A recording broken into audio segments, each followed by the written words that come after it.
I am the Borg. Do you control the Borg Collective? Captain Ahab has to go hunt his whale. The line must be drawn here, this far, no farther. Don't try to be a great man, just be a man. Assimilate this.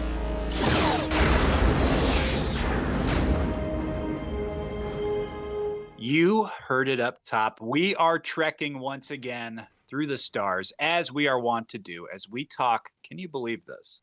The 8th theatrical released Star Trek motion picture. That's right. I'm talking First Contact here on Normies Like Us, with your hosts, I don't know, like Lieutenant Colin. I'll just be easy. I'll be Lieutenant Mikely. It's great to be here on this podcast. I knew you would be so excited to see him. He's your favorite. Uh-huh. And this is once again Captain Jake Luke Picard at your service. All right. Noise. First Contact. Thank you, Captain, for leading us once again on this journey. 8 movies in our ongoing mission to watch and review all of the Star Trek motion pictures, and now we're into the TNG era proper. No more generations. First Contact with the first outing of the solo crew of the TNG.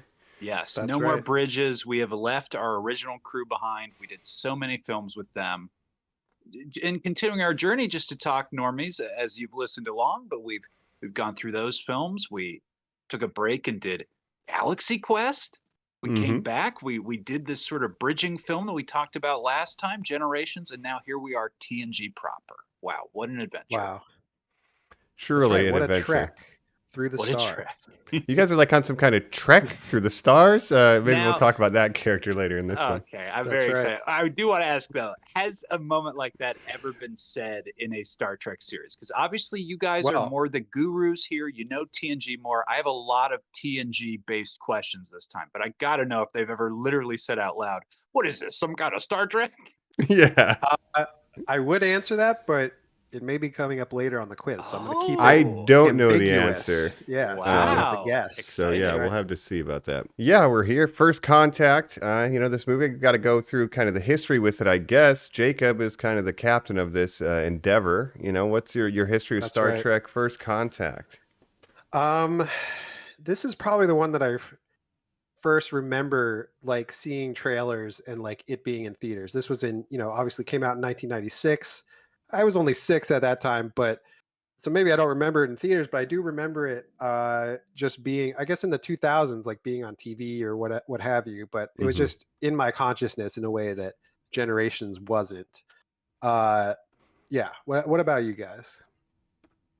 Well, I guess Well- it's the other Trek guy, and then we'll throw it to Colin where Please. TNG ambiguous. Let's say this is something I had seen definitely before I had watched all of TNG. It's definitely the first time Yes. I had ever heard of the Borg because I wasn't watching the show before that. Same that for was me, yeah. for old people. So I've always been like, oh, okay, Borg Queen. I know a lot of old fans are like, that's the dumbest thing that's ever happened to the Borg and it ruins it. Yeah. Having we'll seen talk more about it. TNG, we'll talk about it. But Yeah. I just I always somewhat have that in agree. my mind. That's like part of the Borg, and it's never really bothered me. So that's my first introduction to kind of the Borg, and maybe even Star Trek Next Generation as a whole, besides random tapes, at my aunt and uncle's house that were just beyond the TV and I wasn't paying attention to. So I saw it a long time ago. This is probably the first time seeing it after having watched all of TNG, multiple times. So there's some characters that I didn't recognize the first time. And I'm like, oh, that's actually a cameo, just to someone or whatever. So it'll be fun to talk about. But Colin, where are you at on the First Contact? Is this your first contact with it? It is not, Mike. I've teased out my relationship with Star Trek this entire series of it was my dad's thing as a young man to say out loud, I want to be James Tiberius Kirk when I grow up. And you're like, wow, good for you, Randy Brooks. Didn't necessarily happen, but he always had this love and admiration for it. Gave it up as an adult because TV's for kids. We're not going to watch TNG. We're certainly not going to watch classic Trek. But I did get confirmation. I had been saying that the one after this was my first trip to theaters. No, gentlemen, I apologize. I did, in fact, see this film in theaters. Ah, Wow. so that was As the a First little- Contact. 7-year-old child. With limited knowledge of Trek, Jacob, like Wow. very removed. Sure. And it's interesting that this series of films that going to see them, as from this point on, I will end up seeing the rest of the films in theaters as well. It never translated to me sitting down on the Sci-Fi Channel and going, "Oh, this is that TV show of those movies that I don't really care for. Let's check it on their adventures." But, Yes. but the thing that got me in, I think, or got my family in, my brother especially, sort of to Mike's point, was the Borg. And I think I've famously told this story on the podcast as well, but for new listeners, or just to do it on this one because it's relevant. It was after seeing this film, this is why my brother confirmed that we did see it, that he was inspired to go as a Borg for Halloween, made his own costume, Very black unitard, cardboard pieces all over Yep. him. We Oh, go that's to like cool. 3 houses, it's okay. We go to some middle-aged guy who goes, "What are you, the cardboard fairy?" And like, I still remember that. My brother That's definitely hilarious. does, because he took off the cardboard pieces for the Oh, rest of the no. night. That's and rude. Like, didn't want to go as a Borg anymore. Oh man, Wow. that's a bummer. Got I was hoping roasted so hard. Sucks. I was By hoping a it was going to be a fucking guy. old guy. Yeah, What you are figured That's he'd a be a shame. fan. Like, An oh, adult. Locutus? No, this guy had to be an asshole Yeah. about it. No. That's a bummer. Oh. Yeah. Unrelated, but Mission Impossible. Do you know what year that came out? Because that's I think my first theater going memory is seeing Mission Impossible in theaters. I'm going to guess 95. Isn't that wild? Yeah. Yeah, maybe 95, maybe 94. 95. So 6, thinking about it, 96, maybe I same did year. see. Okay. Okay. First Contact might have been. I might have seen that in theaters. I do not remember. You're but I getting like really, a trailer for First Contact. Think Yeah. about that, Jacob. yeah. Right. Yeah. No, I just think White Fang might have been my first theater experience that I can remember, and I remember falling asleep during Wow. it. But Wow. anyway. Of course, I told the story about Galaxy Quest, seeing that in theaters on my birthday. Amazing. But First Contact, obviously dealing with TNG's biggest villain, the Borg. And I just want to ask you, I mentioned before the first Borg episode. Well, not the first Borg episode, but the first big Borg episode, The Best of Both Worlds, Part 1 and 2. Colin, are you familiar with those episodes at all? That's the Locutus arc that's referenced in the beginning of this movie. I don't know any of the Picard relationship stuff. I was so sold immediately by all that. And then, of course, I also have not watched the titular Picard after series, which deals a lot with what you guys have told me of a Borg queen. So I'm very Yes. curious how much we're going to go into all of this in this Mhm. episode. Yes, the Borg Queen does return in season 2 of Star Trek Picard. Wow.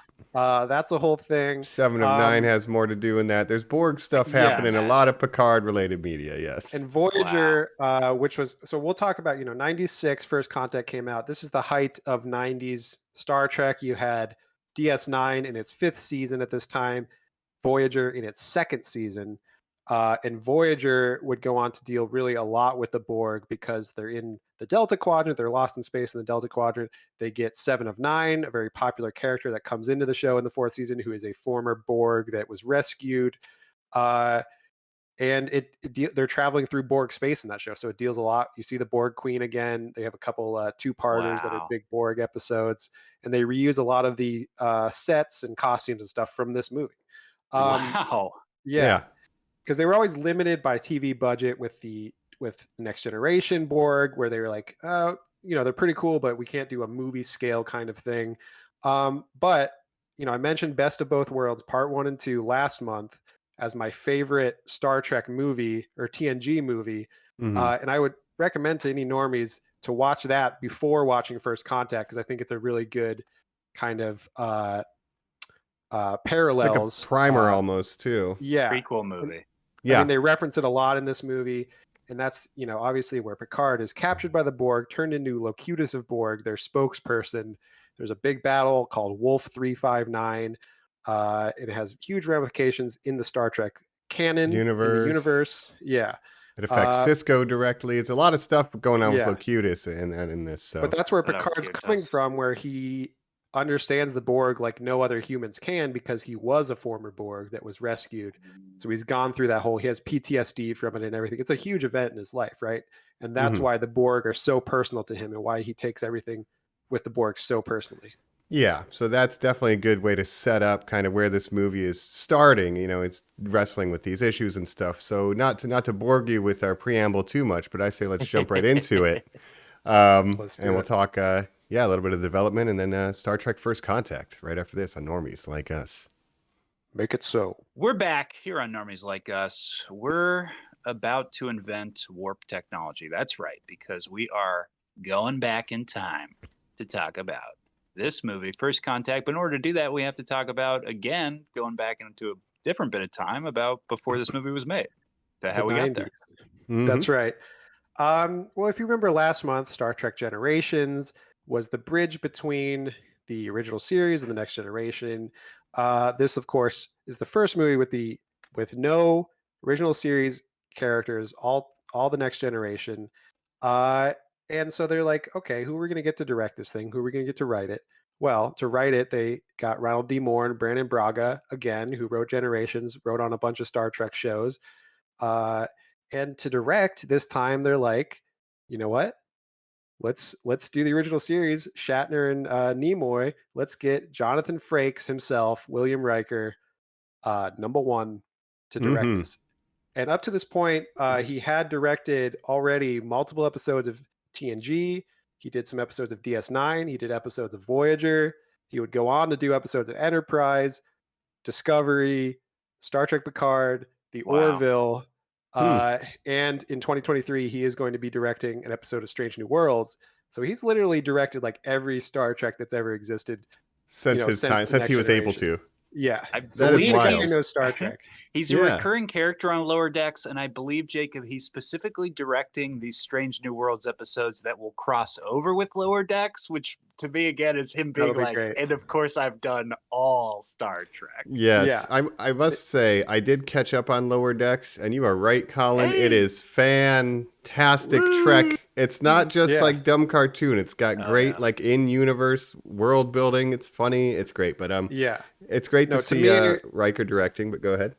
Yeah, I'd love to hear it. The way I see New Trek right now, there's two good shows, Strange New Worlds and Lower Decks. There's two not so great shows, Discovery and Picard. And one of those is very closely related to maybe the direction of these movies. We'll talk about that more. And to mention another series, Enterprise, which deals a lot with Zefram Cochrane in the early days of space flight for humans and all that stuff. The infamous last episode of that show, which fans hated because the things we do behind her. Yeah, William Riker is a framing story for like a clip show, basically, where this is the series finale of the show, and the Enterprise cast is like barely in it. It's mainly a story about Will Riker dealing with a thing from TNG, and it kind of ties in. It's a really strange finale, and it's like one of the most hated episodes of Star Trek ever. There's an episode, I think the episode is called The Pegasus. William Riker has some kind of a conundrum that he has to figure out, so he ends up watching on the holodeck one of the missions that Enterprise went on to learn something. Because it's history for them, because it's Captain Archer, the first pilot, the first captain of the Enterprise, so he's going into the holodeck watching an old history lesson, basically. So the finale is basically Riker skimming a Wikipedia article on Enterprise. That's the finale of the Enterprise series. It's very sad. Some fun. This is great. But also it has a distinctive quality of being the only show besides the original series to get canceled. So is it just as good? Right, probably. But unfortunately no Enterprise feature films yet. But Scott Bakula is still out there doing big things. We might get there. That's right. One day. Zefram Cochrane, because Archer's dad worked with Zefram Cochrane in the early days of spaceflight, so they're kind of, and this is a little bit afterwards, so he's kind of obviously he's got a whole memorial or like a statue and everything like they mentioned in the show, in this movie. So a lot of this movie carries over to Enterprise in an interesting way. Wow. And there's a fan theory that I like to, I'll just throw this in as we talk about this movie, that because the TNG crew, there's time travel here. Spoilers if you haven't seen a movie that came out in 96. They do some time travel to help Zefram Cochrane with his mission. And people speculate that that is the point at which there's a separate timeline created that Enterprise springs off of, Kelvin timeline, all this stuff after this era of TNG is a separate timeline, quote unquote, And there is another episode of Enterprise dealing with the Borg, because so when they blast off the deflector dish, right, and the Borg like fly off into space, and Worf blows it up or whatever, I think those Borg like landed on Earth and got frozen in the Antarctica, right? And then in Enterprise they thaw out. So there's like these 3 Borg that start attacking people, but they don't know what the Borg is because it's before the Borg show up. In when the ratings timeline. start slipping, the Borg appear. That's what we know about Star Trek. It's a cool tie-in. I mean, that timeline theory is interesting, but also, does Enterprise really need to be a different timeline? Because I think it fits into the canon of Star Trek pretty well.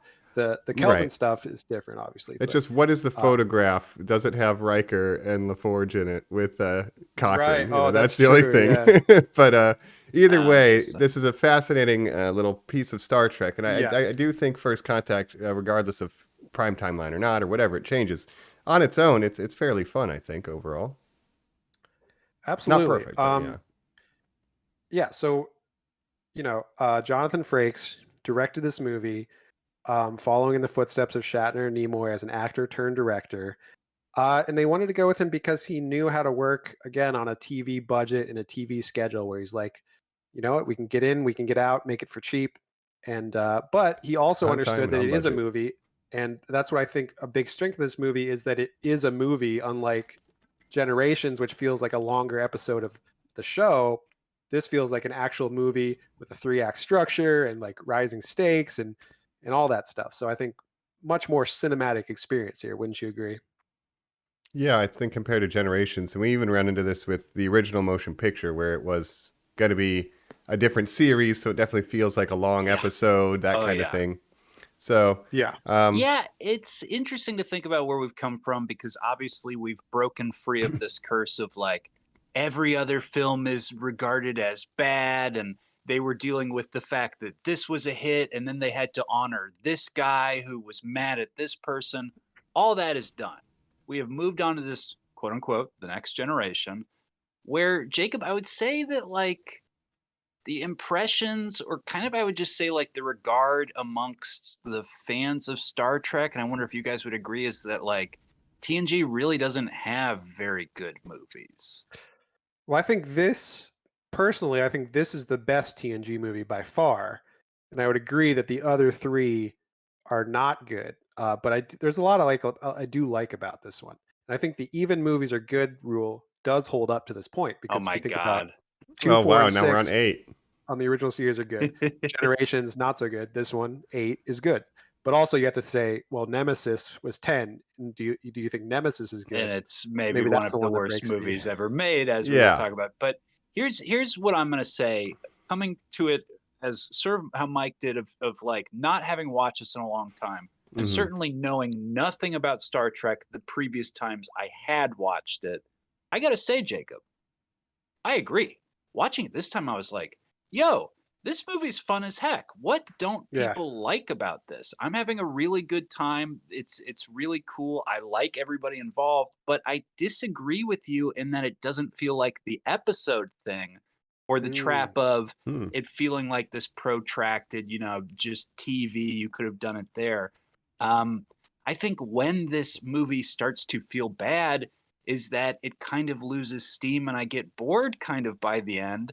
And I think the weakness is that these films versus the ones we've done play so close to home of just get the TV guys to write it. Just get the guy who stars in the show to star in it, opposed to getting that infusion of outside blood that's like, yo, we're making a fucking movie. Yo, let's blow the roof off of this thing. Where we had some non-fans writing the scripts and things like that happening. Nicholas Myers would come in and just blow it up, Mike. Wrath of Condit, like, Star Trek fucking sucks. Like, let's fucking make a movie.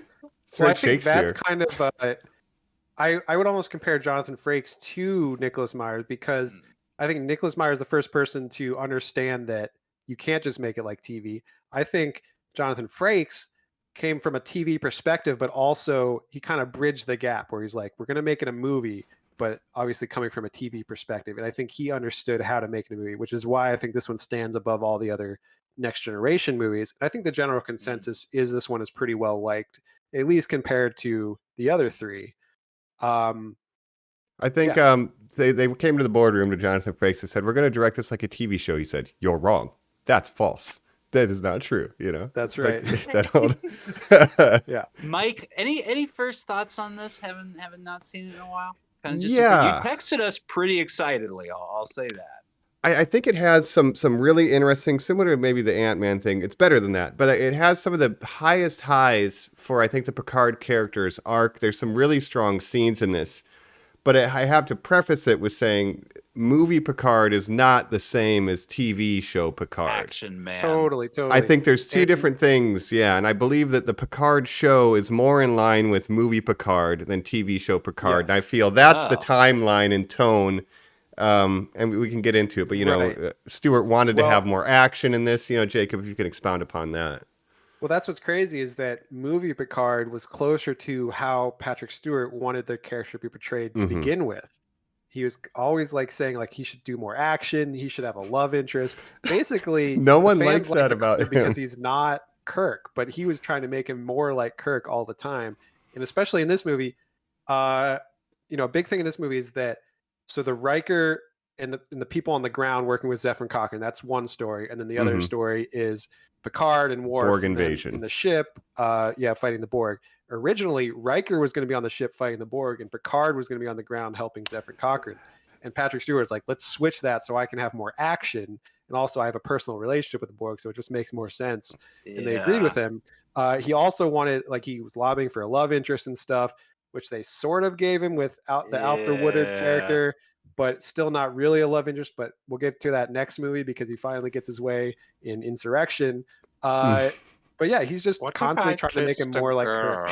He's getting more creative control over the character at this point. The show's off the air, and even with Picard, he's like, I don't want to do the same stories we've done. Yeah. Yeah, I mean, and he gets really angry in this movie. Yeah, well, angry, sure, but when listeners, if you're not going to watch this, oh, what are they talking about? Action. So what? It's a movie. There should be action to it. No. At a certain point, he dresses up like a cowboy in that he just has a vest on and his Starfleet badge, almost like a sheriff's badge. It's like a biceps going, vest. Dirt, where you're just like, yes, we understand what you want to look like right now, Patrick. You are the hero of this movie. Good for you. But what people liked about show Picard is he's the diplomat. He can use words to kind of, resolve things instead of violence, right? Right. To violence. But, obviously the Borg, again, he has a very personal relationship with them, and he's blinded almost by his revenge for them, which is where the big, acting monologue that he gets in this comes from. So should we set up, I guess, what the inciting incident of this is? Right? Please. I mean, so the Borg are coming. Go ahead, Jacob, if you got this locked down. The Borg are coming. Again, Wolf 359 was a big battle in the show where the Starfleet fought the Borg. A lot of people died. It was a big thing. They rescued Picard. And let me ask you now, as a sort of D&D trope that you'll get a lot, where the person's backstory will be like, fucking, I think this is on Critical Role, where it's like, we were attacked by dragons. Now I have a fucking sense when dragons are nearby. Picard he is in tune to when the Borg are around. Yeah, because he's a former Borg, he still can hear them in his head sometimes. He has a connection with them because of the cyberneticness of it all, where he was connected to the collective. He's still getting Wi-Fi signal. I think 7 of 9 has these things too over time, and he kind of has this sixth sense with the Borg, so he knows they're attacking even before the Admiral calls and tells him, right? But then they say you can't be a part of the mission because you have PTSD, and we don't want you to use your knowledge that you have from defeating the Borg before. But well, let's not move too fast. Let's not move too fast here. Get these dreams with some 90s early CGI, because now we have fully embraced this stuff. I gotta say, I thought the thing popping out of his, the drill to the eye, I did not like at all, Jacob. Yeah. But the thing popping out of his cheek, I thought that looked pretty good. I was like, this looks pretty good. That was dope. Yeah. Yeah. That was pretty cool. This is your recap of the Locutus thing, right? They're trying to set up kind of the emotional stakes and what he went through in a very short amount of time. So they're kind of rushing you through the fact that he was assimilated by the Borg and somehow escaped. They're catching you up if you haven't seen the show, if you haven't seen Best of Both Worlds. And does the show give you an origin for the Borg? They come from the Delta Quadrant. The first episode with the Borg is actually a Q episode where Q shows up and sends the Enterprise to Delta Quadrant, which is millions of light years away and Oh my says, God. this is what's coming for Earth eventually. And you meet this new race of people called the Borg. Oh my God. And I can go into a little bit about the Borg. Obviously, they started as an analogy for communism, for Soviet communism in the late Oh. 80s when TNG started. Cold War obviously was in the end days of the Cold War because they're a collective, right? You lose all your individuality, and that's kind of we're going to get into my favorite subject now, which is Cold War propaganda. Yeah. But That's so, of course it has the political undertones because it is Star Trek, but to Yeah, that's me so Star it's Trek. just so much more interesting for some sci-fi guy to be like, yeah, what if zombies were robots? Like, of course that makes sense. And to go Yeah. from that angle, but instead he's like, no, it's the Communist Manifesto. You have to Yes. understand it's poisoning your mind. They have Well, with the brutalist Cold architecture War- just like the Soviets. Totally, yeah. Well, that was the whole idea. Yeah. Is that Wow. they take your biological distinctiveness and assimilate it into monoculture. their own. So you become part of this monoculture, this collective, but you lose all your individuality. And that was kind of the propaganda against the Soviet Union, America, where it's like, yeah, communism might sound great, but hey, here in America, we're all about individualism, And right? freedom. Rugged individualism. Yeah. So if you want to lose that, you're better off being dead than being a I mean, yeah, Borg, if you want to, basically. if you want to drink whiskey and build a spaceship, there's only one place to do that. It's the United States of That's right, America. Damn it. And there's been a lot of analogies for the Soviet Union over the whole run of Star Trek, where Romulans were at one point sort of Soviet inspired, the Klingons were, and now the Borg for like the late 80s Soviet Union, which is interesting because when you're talking about the Borg Queen, a character that was written for this movie, never appeared in the show before. Wow. And so the argument that she kind of ruins the idea of the Borg, I kind of agree with. Even though I think this movie is good and I like her in the movie, it does sort of change the whole idea about what the Borg are about, because the whole point of the Borg is that they have no leader. They're one collective. They're a hive mind, right? It's almost So like a why do they colony of need one- ants. Except they That's have right, I love without a ants. queen, though. I guess that's wrong. That's a bad Right. analogy, actually. Yeah. Actually, But not in this like movie, they're more like, Never mind. but it's more like they just all work in harmony without having an overall leader, because they're just all connected. So Yeah. so having this figurehead, the Borg Queen, all of a sudden kind of ruins that idea. And then she's like, yeah, I was there the whole time, just out of frame. Remember me, Picard? He's like, oh yeah, you were there. During I'm just Best of Both remembering the Worlds, snap. when I wasn't in it, I was actually in it. I just wasn't Yeah. on screen. Yeah. So there's a little bit of retcon Interesting. happening. So I do understand where that's people are that's coming from when they say that. It's the Yeah. Lenin. It's the Führer. It's Yeah, or the the Stalin, right? chancellor, the figurehead of your communist collective. There's always going to be something like that. But of course, she says, I guess her answer to all this is that, Jacob, you're just thinking so primitively. Mhm. Right. Well, what's So funny is they're like, three-dimensionally- let's give them a leader, the Borg Queen, and let's make her really sexual and really horny for Data. Well, I And was also gonna say Picard. maybe Picard. Patrick Stewart was cooking up this idea. Let's Maybe put it we that make way. her sexy. What if Oh, we yeah. kissed the Borg? Is she my...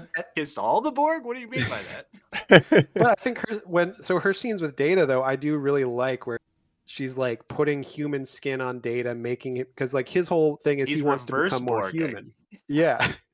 He's all android. Borg are a combination of organic and cybernetic parts. So Yes. she wants to make him more like them and say, well, you're becoming closer to perfection, which is what we are, perfection. We're And giving of you what you've course, always the- wanted, yeah.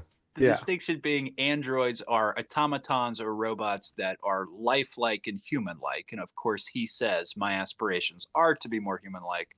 And of Yes. course, the Borg denounce humanity, as you've been pointing out. Yeah, he's fully Just synthetic assimilate where they're all organic and distinctiveness. tech, yeah. Yeah. So they take the best parts of every species they assimilate and incorporate it into their own, which is why they believe that they're superior to all other races because of that. Yeah, and so to bring us back to this point in the story, Q sends them to the future to say, look at the Yes. Borg. Ah, This is how you are that's the you are first so Borg not episode. ready to tackle Yeah. this. He's trying to teach Picard a lesson. Like, these guys are so fucking crazy. They're coming. You have no You're not chance. ready. Earth humanity has no chance. This is what you need to prepare for. Snaps them back in time.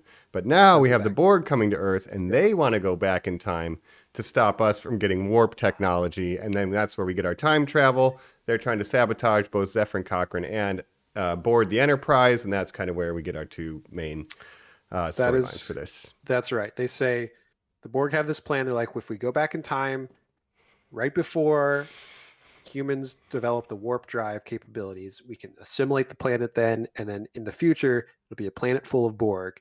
The Enterprise follows them back through time, and now they're in the past. They're in the year 2063. And look, we have gotten in released cinema Star Trek films plots that center around traveling to the past. Yes. There's no way around that. Okay, and I think it's fair to say, like, oh, well, what's going to be interesting about this? They do the thing of not going, well, they'll travel back to the year the movie's coming out in. That way, you know, fucking Worf can be wearing a pair of Chuck Taylors and go like, hey, these shoes make me look... No, we're not going to do anything. They're not fit for combat. We're going to the near future of current day. A time period that has not really been touched yet on, that I'm sure holds a great deal of historical significance throughout the series, not just for this one movie. Are they mentioning Zefram Cochrane, I would imagine, right? Yeah, he's mentioned a lot throughout the series. Yeah, that was introduced in the original series, played by a different actor, obviously. They kind of threw away his original backstory and just made him this James Cromwell character. But First Contact Day being April 5th, 2063 is something that they do carry on with Enterprise and all that. Amazing. Yeah. And there's a lot more of this with Enterprise as it does deal with humanity's first warp flight. The Vulcans are watching them. Yeah. That's 40 years from now.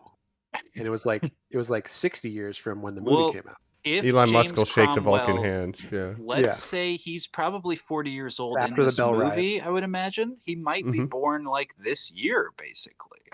Yeah. Zefram Cochrane would probably be born around now. Because there's this whole... So the established canon of Star Trek is that basically humans were fighting each other for a long time on Earth, as we do. But eventually there was like basically nuclear war, which caused the whole We're right planet... on schedule. Perfect. Yeah. But then they finally realized, like, wait, we shouldn't be fighting each other. We should be working together. And once the warp drive is developed, that's when the Vulcans make first contact, as you see in this movie.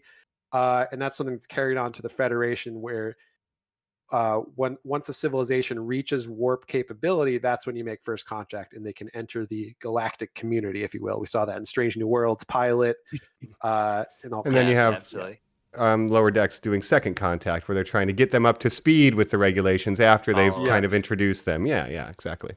Now, here are the strengths of hiring your TV writers, is that you are getting good sci-fi conceits like that. You're getting a sort of post-apocalyptic society, quote unquote. We're not going full Mad Max territory, but you get to have some fun with that in your film.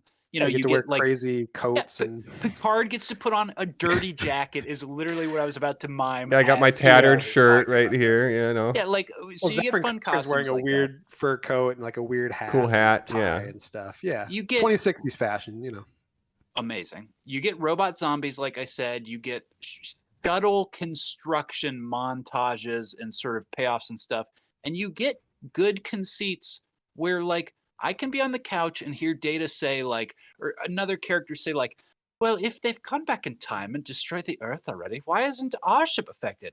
It's and Data, like, well, the wake created from the time stream probably washed over our ship. That techno babble. Yeah, they're in a time vortex. And truly, I will not be like, I'm just even glad you said that. That's like, it's awesome that you're even catching this stuff. Yeah, you're considering that somebody's going to ask. Went around the sun. Yeah, they just like, what are we gonna do with the whales? Who cares? Fly around the sun a couple times. We'll just travel in time. Well, that's why you can say maybe it is a new timeline that's split off from this, because even though the basics are the same of First Contact, you know, butterfly effect, you don't know what you could have changed in the past. So it's totally reasonable that it could be a new timeline. Right. Because you get Klingons showing up too early in Enterprise. Not to get too ahead of myself, but there's some differences in things that are out of time that you can explain away with, like, oh, it's just a parallel. You know, Kang said, and the Hulk said that it's not the same future, your new future, you know, whatever. So it's a divergent timeline. Yeah. Right. And like Klingons and Enterprise look the same as Next Generation, even though in the original series they look very different, which is after Enterprise. Doesn't matter. Who knows? Doesn't matter. Not for what we're doing here. But I guess we'll talk the Cochrane storyline, right? Since we're talking about him. Our little B plot. What's his deal, right? In the future, he's this historic figure. And everybody's He's really like- amazed to meet him, but he doesn't want any of that, right? He's a scumbum, Mike. He's great. That's what's great about this character is they could have just gone more stereotypical with it, but they're like, no, we're gonna have this hugely like talked up historical figure, and then turns out he's just like a guy who wants to dance to 60s rock music and drink whiskey. Get drunk and make money Yeah. from his ship. He Yeah, says, he's I'm like- profit motivated. I don't want to be Yeah, a he's very visionary for capitalist. mankind. Yeah. Because they haven't even got to the point where like, oh, we don't use money anymore. We're higher beings now. We care more about, cultural enrichment and all this that the Federation's all about, right? They're Mhm. still stuck in the dark days that we're stuck in right now. Yeah, what's It's your that take, classic Colin, on sounds good. Cochrane? Yeah. It's that classic storyline of, can you believe this kid is going to have the weight of his shoulders on the world? It's the John Connor thing of like, he's going to save it Yeah. all. Can you believe blah, blah, blah. But he's a rowdy teen. I love it. It's great. Yeah. James Mhm. Cromwell crushes this role. I think it's such a perfect inspired choice to be a big weirdo. Yeah. Totally. It's like, yeah, if they went back to Leonardo da Vinci and he was just screw up or something, it's like, no, you're gonna make like all these inventions. Painted the and stuff. Mona Lisa. Leonardo only wants to shred. He just hung over all the Yeah. time drawing and shit or something, Yeah, it's wild. But I love this character. I think he's one of the best things in the movie is James Cromwell. Yes. And all the Well, Enterprise yes. people. I got a little upset, Mike, with the Alfie Woodard stuff because I felt that was very tacked on and it could have occupied both roles. He could have gone up to the ship, seen that stuff, split, gone back down. There could have been so many more adventures with him opposed to what essentially amounts to a couple like ironic scenes of like, well, in the future, I went to a school called Zephyr Cochrane High School. Isn't that wild? And he's Mhm. like, Right. blah. Well, it kind of makes sense because there's That beat A and happens B 3 or 4 story, right? times. Yeah. Maybe 100 times. Mike. Yeah. But yeah, the Alfred Woodard character is like his assistant who gets injured, so they send her up to Enterprise so Dr. Crusher can work on her or whatever. Oh, I Then thought she the was like a Borg attack. political. I thought she was part of whatever their collective was that sort of seemed to have the governmental control of Well, the area. Yeah, it's like there's different factions that are fighting. It's Yeah. like the whole Earth is like embroiled in a war, but she's I think she's like Zephyr Cochrane's assistant. Amazing. Um, Okay. But she's Yeah, on the this is Enterprise. She kind of Lily. gets stuck there when the Borg attack Lily. There and is she something meets- yeah. Christopher Nolan Interstellar-esque about it of a future dystopia where everyone's like, yeah, but what if we could launch a rocket? Yeah, And you're like, yeah, I don't know. Like, let's fix the planet, though. And they're like, no, go into space. You'll That's get what's gonna there. fix That's the what we're planet." doing And now. it does. Yeah. Yeah. Well, it would be exactly like- what we're It would doing. be like if Elon was like, this is why I paid for all these things. These Vulcans were reaching out to me, telling me I should do this. It's going to fix Well, everything. I'm they like, told me "All to right, buy you Twitter." fucking tricked us, man. the general idea is that like once humans discover there's like a whole galactic community out there, they put aside their differences as humans and be like, well, we're part of this much larger world than we thought. Our problems kind of seem very small by Morons. comparison. So let's Mhm. all get together and become, one And better. be human race. enemies with that entity in space and At destroy least it. we So have a we- common if enemy. Americans were in charge, it would truly be like, we must destroy Absolutely. these. We're already for- blowing up every UFO that we I find, feel like well, in every in balloon. Picard season 2, they go back to the past and it's like a fascist alternate past, which is very funny. 100%. That's Yeah. what it will be. But Yeah. as far as the time travels go, I think this is some of the most fun. Again, I like Cochrane not Yes. wanting to be a hero. I don't care about your history books, and everybody's so enamored. Again, maybe it's a lot to put on him to be like, there's a statue. And there's even Jonathan Frakes like, you told him about the statue? He's like, I Yeah. couldn't help myself, It's like, yeah, if you go back in it's a time cool and B-plot. tell a historical figure that you're going to do all these things, will he still do them in the same way? I would not. Timeline Right. theory, correct. Out of yeah. spite, I would not. Yeah, they're Mhm. kind of That's breaking exactly what the he's temporal doing. prime directive all over the place, which is Yeah. something that they don't even know about yet. But Interfering all over. Yep. yeah, but they know what the prime directive is, but they don't, they don't care about the temporal prime directive when they should. But anyways, Picard says, I'm temporal breaking the rules. You in or you Yeah. out. So the writers absolve themselves in that moment. But Right. Yeah. right. Let's jump back Well- up because meanwhile, while this Yeah. is going Yep. on, we have We have- Jonathan Frakes escaped and left behind trading storylines with our beloved captain, Patrick Stewart, who's right. Grabbing like Neil McDonough and Worf. Yeah. So I'm like excited because I'm like, oh, character actor Neil McDonough is Neil surely gonna die in like the 10 red shirt. seconds. And I'm like, Yes. no, he's got some scenes. Yeah, But he eventually gets redshirted Yes, he on the does. deflector dish. Absolutely. Yeah, so we get the Lily character, Alfre Woodard, who I actually like this character a lot. I mean, Alfre Woodard is a Academy Award nominated actress. So when they got her, it was they saw it as a big kind of success of like, oh, we got like an Academy Award nominated actress for this role. Not quite a love interest for Picard, but gets some kind of a rapport with Picard, right? They're kind of interesting foil running around together. At one point, they go in the holodeck, and Picard mows down a bunch of Borg with a Tommy gun, which is a very fun scene because they go to like this gangster novel. Get a machine gun that's fun stuff. functional. Yeah, there is fun Turn stuff. the safety protocols off. Yeah, we get the classic. We see this a little bit in Strange New Worlds and other Star Trek episodes. Oh, somebody who's not supposed to see the ship wakes up and sees the ship, and at one point she's got the phaser turned on Picard, and she's telling him, "I need out of here." And there's a little bit of time to get to trust each other, and I like their interactions. Colin, how do you feel about Lily and Picard? I think there's some good scenes here. Again, not really my favorite stuff. I like that you guys like it, but truly, there's this one in part, particular. I don't know. I'm just okay. We You go. could be servicing the other female crew members who you barely see in this film. Like Gates McFadden, I believe, just like waves hello to a couple people. Climbs an event, says, I "Hey." was gonna make the argument that like one thing I like about this movie is that most of the cast does get something to do, which is different than Generations, where most of the cast like really wasn't doing anything. Here, at least they're all kind of doing something, where like Riker and Troy and Geordi are on the planet helping them. You're right. Crusher is probably like gets the least to do, but she's like doing doctor stuff on the ship and like trying to help people escape, climbing through vents and stuff. That's kind of her whole thing. Yeah. Worf is on another ship, and they go like, "Now you're on our ship," and he's like, "You got it."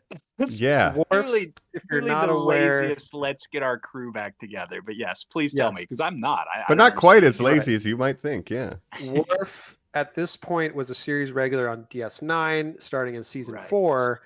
So after Generations, when he got promoted, he basically left the Enterprise to go be the presiding Klingon officer on DS9 because they had a lot of Klingon relationship problems they were having. So like, let's get a Klingon to deal with Klingons. Let's get Worf. So for each successive movie, they're going to have to come up with a way to write him back into the cast. Yeah. So this one, you see the USS Defiant, which is the DS9's ship.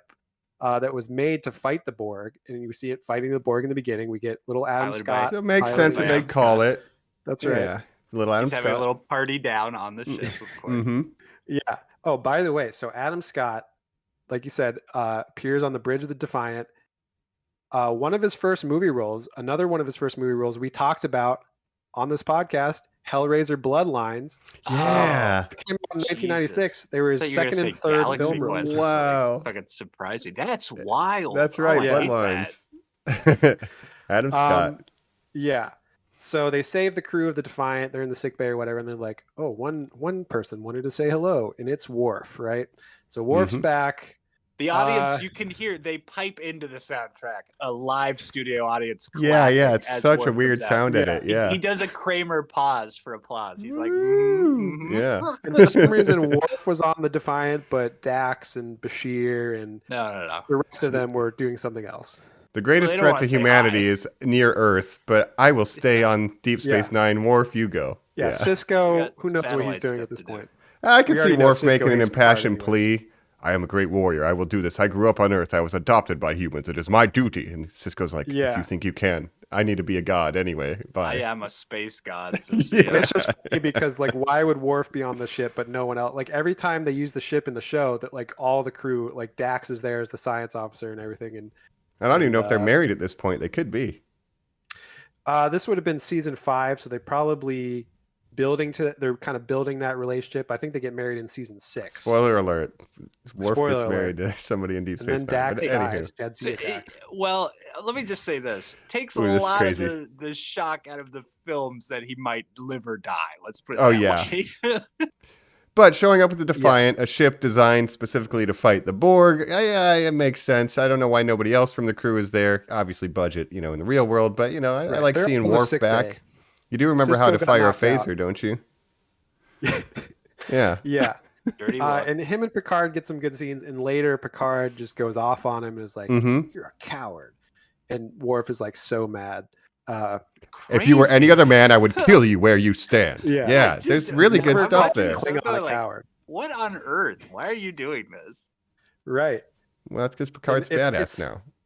Yeah, you could say like, oh, it's a little out of character for Picard, but again, like because of his relationship with the Borg, I think he just kind of loses all control and is just like, just Yeah, losing and- his mind.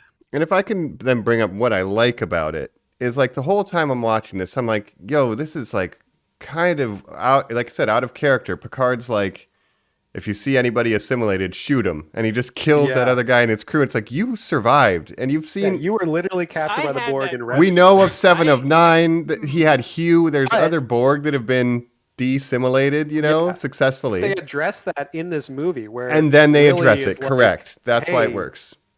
Like you're just like oh, that was Ensign Lynch. Oh, you just killed Ensign Lynch. Like you didn't even try to save them, because he's so blinded by his vengeance that he just doesn't care. Yeah, And, so I like that Yeah. part. I was so Yeah. off until Lily calls him out because she's like, "I'm not a part of your crew. I don't deal with rank, right? I can break right through all this and call your bullshit." And she's like, Yeah, "When you were shooting them in the holodeck with that machine gun, you seemed like you almost enjoyed it. Like you're not doing this for Yeah. the crew. You're doing it for you." And like she Yeah. calls him out. You broke your little ships. Like I love that scene. that's a great That and the scene. Worf stuff, I think, are really that's really a good. big that's a big acting scene for Ahab Patrick has to Stewart, get right? his whale. I love it. Yeah. And she boy, never even read the guys. book. She never Let's even throw read in the some book. Moby, Got Moby him. Dick quotes. I don't know. He should have done the I spit at thee, But Yeah. He did.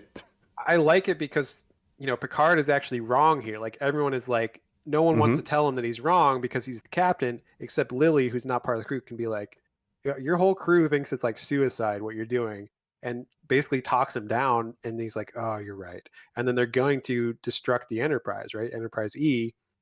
But then he does what he wants anyway. Always another letter of the alphabet. Don't That's worry. right. We barely Which I knew like you. that. Yeah. And Yeah, then he I just loved walks it all back. I loved it, Mike. I loved it. Yeah. Until he decides not to. Because he forgets about his Well- buddy Data. Well, He they're calls going out. to, to but him. then they didn't have feels to, a 'cause they- Wi-Fi signal. He goes, Yeah. wait a minute, Data's still out there. But let's jump back a little earlier. Mhm. So we have Zephyr Cochrane. Riker and Troy and Geordi are working with him, and they kind of have to persuade him to go along with the plan to launch. He just wants to run away because it's too much pressure. Everyone's acting like he's some kind of hero, and he doesn't know what they're talking about. A little imposter syndrome, maybe. Yeah. Well, Which we he's can all obsessed with this identify with. concept because when he's drunk, he says to Jonathan Frakes, Will Riker, he says, "You're telling me you came from the future, did all this. Well, you're some kind of hero, aren't you? Boy, you must be." So this concept that everyone else is a hero or could be a hero except for him, all this self-doubt and stuff. Mhm. Yeah, it's, again, why I love this character. Complex historical figure. Exactly. Right. So we've got our A and B plots going. The C plot is Data being captured by the Borg Queen. Data having very sexual conversations. Oh, Yes. yeah. Repeating some lines that Fully he was functional. talking about with Tasha Yar. Yes, Was he's it referencing good for he- you, Data? Wow. He is fully functional and versed Programmed in a multiple in a techniques. variety of techniques. Yeah, yes. yeah. And that's a reference to 8 years ago in the season 1 when he has sex with Tasha Yar, which is the Mhm. last time that he had sex, and he even says like, "Oh, 8 years ago," in this movie. So To the minutes. Yeah. I don't want to know about it. But who's counting? Tasha Yar was the original fans at home security wanna know. officer. She died in a random puddle of alien goo, killed her. Well, when in season she 1. wanted a random movie career that went Yes. nowhere. Yeah. And then Worf Yeah, got she's her like, job. "This Star Trek show, it ain't going I nowhere." read a very interesting interview with her recently about the Picard Oh, series sure. and what Denise she Crosby. laments in her life. So Oh, wow. interesting woman. Yeah. Missed But opportunities, I guess. she could have been on the Defiant in this movie if only she survived the skin of evil. Yeah. But Wow. yeah. Um, So Data's and she does captured by come the back, Queen. Yes, so she's like grafting human skin onto him, What making is her him plan more here? human. What does she want? He says you will never get the code from my brain, and I had a lot of trouble figuring out what the Borg Queen's end game was for this entire film. If you could sum up for me. Well, number one, they wanted to assimilate all of Earth in the past, right? So that the future humans would be Borg. And So number they're two, I making think that gas to do that. Why did they have to take over level 7 or whatever Worf says? Where he's like, why would they stop at, blah blah blah.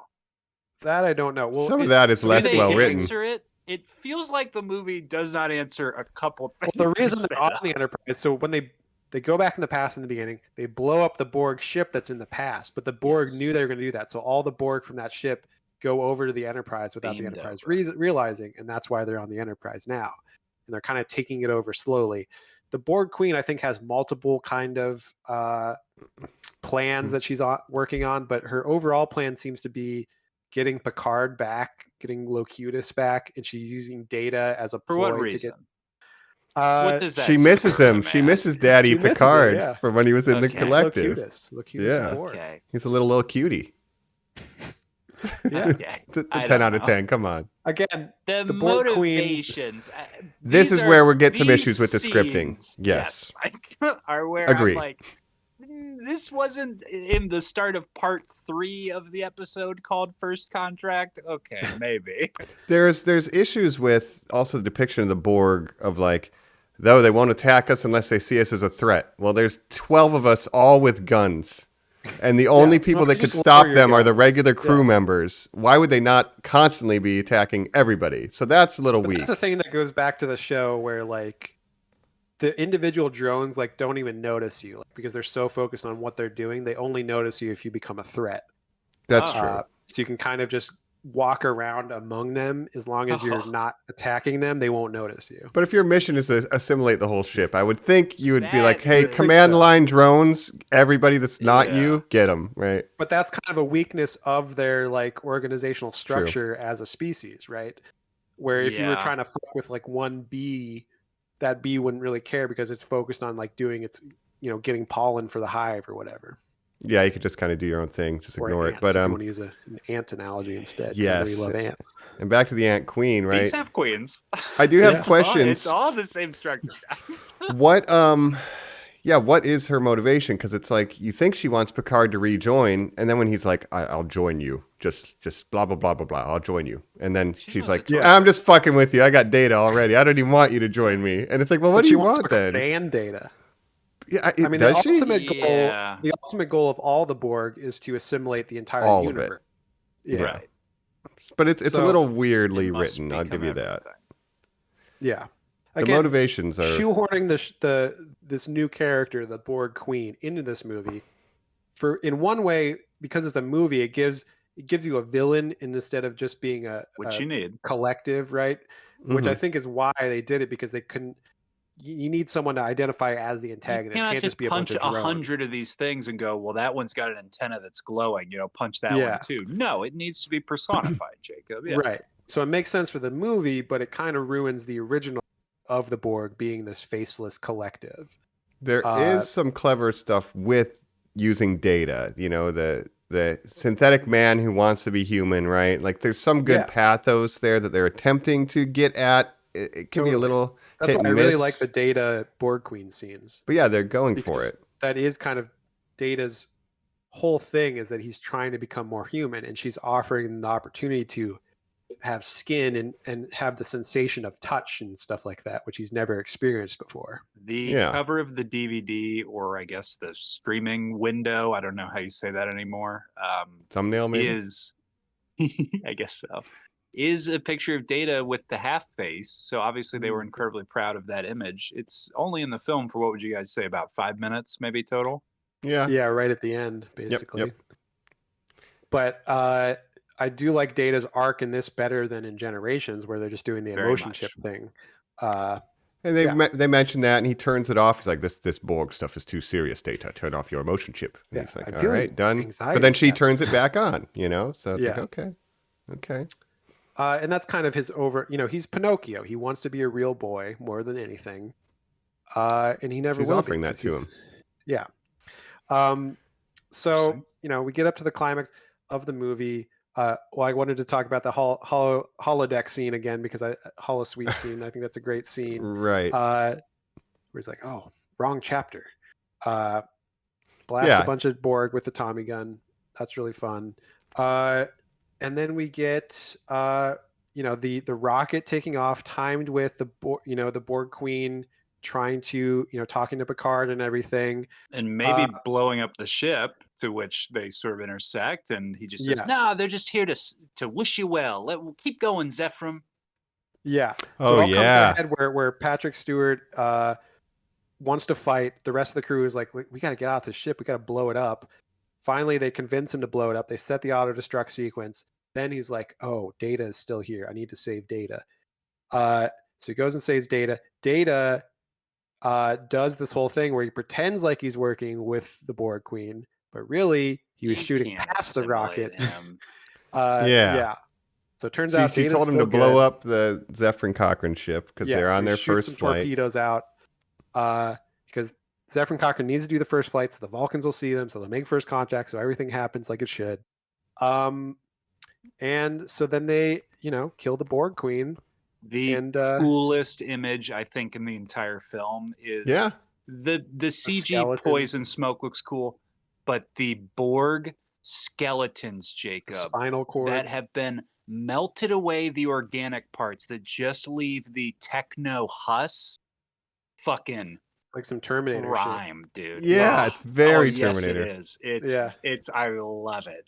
And to be fair, her entrance coming down is a spinal cord and an upper That's dope. clavicle. Like, that's pretty cool. Yeah, that's kind of What cool. are we thinking? Early special effects? Was that a stop motion-y? Was she a puppet there? Or maybe some sort of animatronic, perhaps? I don't know. Probably, I would guess like a puppet, but the face is CG on that scene when she's going to the body. I know the costume that Alice Krige, who played the Borg Queen, had to wear was extremely uncomfortable. She could only wear it for like 4 minutes at a time. Well, she had silver contacts, and she could only wear those for like 4 minutes at a time. And the costume gave her blisters and stuff. Oh, well, how about Levar? I would assume similar contact situation. Yeah. So he doesn't have his visor for the first time in this movie. He has ocular implants, which they never explain why. But the real reason is that LeVar Burton behind the scenes had been lobbying for years to lose the visor because he felt that it impacted his acting ability to not see your eyes. Like, the eyes are a big part of acting, right? Mm-hmm. And if you remember in Generations, they put, the Duras sisters put like some shit in his visor to like. We hacked your visor. Yep. Okay. So I think that's the explanation of like, fuck the visor. We're just going with ocular implants from now on. So he has these robot eyes. Mm-hmm. But a lot of contacts. Brett Spiner gets to wear one contact for a little bit instead of two, like he had for his whole career. Awesome. But yeah, we get the double cross, Borg Queen. We get the Terminator spine. Kirk has to badassily break it. We don't need to study this important Borg tech. So she's, kind of says she's still alive because she lights up or whatever. She's just a skeleton. She's just a spinal cord with a skull on top of it, a metal skull. And then he snaps the spinal cord. That's a reference to the Borg in the show. At one point, there's a Borg that says like human sever at third vertebrae. Death is instantaneous or whatever. So he severs her at the third vertebrae in the spinal cord. I didn't realize that. That's a deep cut. Awesome. Wow. How about that? And I think Alice Krige is great as the Borg Queen. The Borg Queen does make future appearances in Voyager. I'd have to go back to watch that to see how that kind of fits in canon, but because I don't know how she ends up back in the Delta Quadrant from after this movie. Voyager's a different timeline. It's not the same queen. This queen's dead now in the Enterprise timeline. No, but it happens in the Prime timeline parallel to Deep Space Nine. But if the queen goes back in time and then dies in the past, then the future. Oh, you're queen right. would Then still there's be no gone, present right? queen. So, I hate time travel. I don't know. They probably explain this on Voyager, but I don't remember how. We have more than one queen. That we have many queens and many hives. Download, yeah. If they're a collective, more than one of her. body is less important because it makes more sense But Yes. there's cells with queens, several. When you look at your hard drive to how it's all broken down, where it's like videos is this much memory, blah, blah, blah. Whatever takes the biggest chunk would be in charge. And if you partition that hard drive and like transfer it to something else, it's like that's all still there. Like the videos, you would still have a billion videos, right? So that would be Colin, the biggest thing. You're 100% correct. I think that makes a lot of sense. Yeah. The collective is nothing but a cloud drive. Yeah. They all are I having would constant assume. copies of the That same body data. Is not even the Here- Borg Queen, you could here- say. It's just her consciousness downloaded into that body. We're wrapping It's just up, a Jacob. remote. It's remote desktop. It's just remote desktop. This vessel. Exactly, Yeah. exactly. We're wrapping up, and I don't want to infringe too much on the segment we're about to jump over to, the Yeah. quiz, the real wrap up. But I think it's worth saying, Jacob, who is the other guy? Not Ron D. Moore, Ben Brana. What's his name? Brandon Brandon Braga. Braga. Brandon Yeah. Braga went on to do a lot of Orville stuff, which heavily Yeah. features a robot antagonistic society that is built Yes. around a collective or whatever. To me, that's where it's like too much, man. Well, a lot of stuff in Orville is- He does Enterprise, too. Very similar to Mhm. Star Trek because Seth Wow. MacFarlane just wanted to make a Star Trek show. Yeah. But Brandon Braga was also showrunner on Enterprise for I think the first 3 seasons. So he did do a lot of that early space flight human stuff that ties Brandon in with First Borga. Contract. Yeah. And so, truly, is that? I mean, you said that Archer, Captain Archer, Mhm. his Yeah. father worked with Zefram Cochrane. Is it supposed to be like Yes. 20 years after this film, 30 years after His this father film? is dead It was like in 100. the current day of Enterprise, but worked with, and I think Zefram Cochrane is dead at that point, but they worked Okay. together in the early days of designing the warp core. And then Archer became the first captain of the Enterprise NX-01, which is the first warp capable ship. Earth that- ship.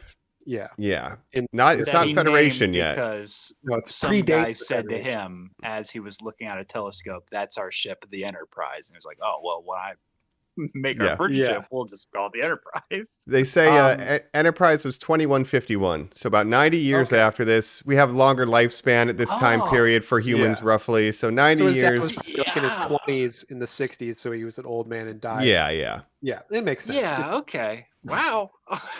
That's there you go. wild. Uh, I love Yeah. Enterprise. I wish we got a movie. Enterprise is great. You know, I was I rewatching it. can't imagine, guys. It's a lot So of fun. underrated.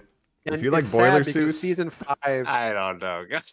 would have been season good. 5 But of Enterprise we're on was a going to tangent. be about the beginning of the forming of the Federation. Like after they did the whole temporal Cold War and the Zindi and all that stuff, they were going to start. Cold War. I love this. Got it. what a Yeah. great series of Jesus words. The temporal Christ. Cold War. I love it. Temporal Cold It's a Cold War. War through time. But this is where we No, get all the I was time gonna be authority and focusing the on- I've seen laws. Tenet. I beginnings know of what the you're talking Federation. about.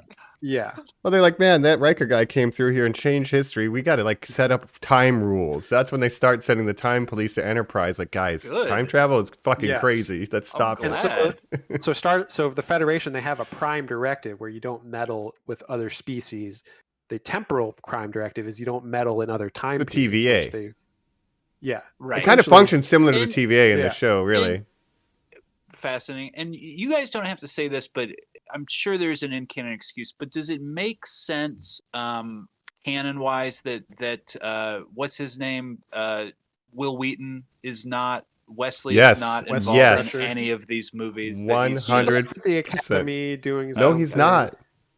What happened to him? I forget. He joins the travel. He just joins a crazy Oh, that's space right. guy to adventure He the showed deep up depths in of the Picard. universe. Yeah. Right. So he But he is there, joins is these, there a like, reason? Does interstellar he just beings. he wasn't acting at this point or something? He lowered the ratings. He wasn't very popular on the show, and they wanted to write him out They because wrote him people out. didn't like it.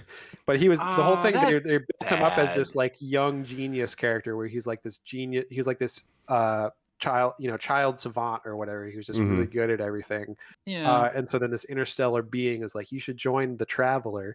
And then he does show up in Picard season 2 as a Traveler, and it's like, he's current day Will Wheaton, but he's like, I'm an interstellar being or whatever. I'm just a non-corporeal now. Yeah, so he just Yeah. joins the universe, basically. So he's doing his thing. Yeah. Okay. But I have a couple of Gates thoughts. McFadden was his mom, Dr. Benjamin Yeah, that's Crusher. why I'm wondering. Yeah. So her only son, well, up to this point, her only son is traveling the galaxy. Picard season 3. Maybe one day. don't know. But I do have a Yeah. couple last kind of notes before we get to the quiz and then final Please. wrap-ups. Yeah. My biggest question with this, despite the Borg, all right, when they're on the deflector dish fighting the Borg, right? And Worf cuts the guy's arm off, some cool stuff, some wire work, very slow, but Depressurization in he starts 5 seconds. depressurizing. How does he fix that? Did I look He- away? No, Mike, I don't there are remember. a couple moments. How in does this he movie survive where they that? he literally puts his hand on it and goes, damn. And he gets in another fight because Picard's outside and then he gets a scene with Alfre Yeah. Woodard. And you're just He only like, has we didn't 45 wrap up- seconds, and that scene is I don't 30 minutes long. I don't know. So he just toughs it out. He just toughs out being depressurized. Got it. I wanted to be Yeah. sure it wasn't just me. I a rewound Klingon. it. You I was can like, handle what did that. I miss? They write this movie like it's TV and that they're just like, and if a plot thread gets dropped, like, that's fine. It's like, well, no, you kind of have to like answer all They're the doing their questions best. in movies. And they're like, do we though? It's just bizarre. Yeah. They set up the ticking clock. Oh shit, 45 seconds. They're like, fuck it. Right. He's fine now. But anyway, that's a nitpick. But I did notice that. It's not a nitpick. It's very strange. How did he Yeah, survive? but they're trying to use the deflector dish. So Picard and Worf and Lieutenant Hawk, Neil McDonough, has to Hawk. Amazing. save him. Mhm. Maybe my favorite Star Trek character. Sheesh. Character actor Neil McDonough with hair was incredibly powerful. Sure. Picard says his name once to show that he cares about his crew. Oh, Yeah. Lieutenant Hawk. How are you? hmm How's your dad? Okay. Gets goodbye. assimilated. That's, that whole thing. But yeah, I'll kill you if you do. that's right. Cold-blooded. Without thinking twice. That's the other thing is Picard doesn't care about anyone that gets assimilated except Data, and he risks everything to go back and save Yeah. Data. Yep. Well, he gets told Someone who's off by not Lily. real. He finally gets snapped into it. Somebody who's below the line That's true, doesn't yeah. matter to him. And that's why I love that scene with him and Lily where she talks him down and he realizes he's wrong.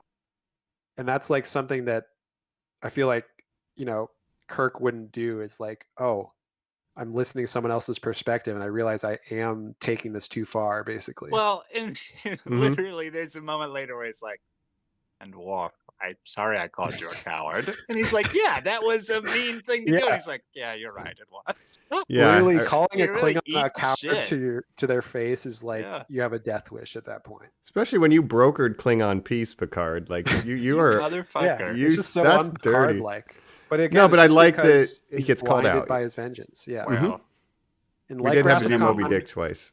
Yeah, Moby Dick. What do you do when you need to quote some literature in your Star Trek? Well, we'll turn to Moby So Dick, help the me greatest God. novel ever So written. help me God. The white whale of Paramount chasing a good Star Trek film is getting them as well. But again, it's great that she catches them with literature, but then she hasn't even read the book. Like the scenes with Worf and her when they're calling out Picard, that's like the best stuff Yes. because he's acting so Yes. out of character that when someone yells at him for it and he reflects on it and changes, that's good. So give him credit Yeah. for that. Borg Queen Broke weaker, your little but yeah. ships. Yeah, Yeah, he broke your little ships. little And he loves his little ships. He really does. that's right. The Stargazer, That's my first command. The only time you Ah. ever see that display of all the former Enterprises gold little models. That's the only time you ever see that on the Enterprise. But it's It's pretty the cool. Enterprise E. It's the only time we see the E. Yeah. Hmm. Well, speaking Yeah, of the so I E, guess- that's one letter past. That's one letter before F. So that's a grade you can get on a quiz. So I'm thinking maybe is it now right. time to jump into the pop if you got an quiz? E and- on the quiz, that'd be pretty bad. Yeah. Almost as bad as an F. But let's see if we can assimilate some of these knowledge questions on the Wrath of Cobb right after this. We're back here on Normies Like Us, where we have been talking first contact. We made first contact, so we're ready here now to wrap things up talking second contact, and of course, taking Wow. Jacob's quiz. Is it still Wrath of Cobb if we're in the The Wrath of Cobb. TNG generation? Anyway. What could we call it in this generation? The Wrath What of is? Borg. Yeah, there's not a good villain through line for any of these movies. I'm telling No. you, First you have the contact. Borg. First contact. Oh, Wow. Okay, you've done it. You've done it. All There right. we go. First contact. Oh, I love it. I I'm love excited. it. Okay. Before we jump into the quiz, I wanted to ask you guys, what did you think of Zethram Cochrane's taste in music, listening to Magic Carpet Ride by Steppenwolf? We texted off pod about it, and what I found fascinating is we all have a different thing associated to that Yes. song. Where I texted you Yes. guys, I was like, man, when did Austin Powers come out? Because that's what that song makes me think of. Like 97 or 98, Yeah. right?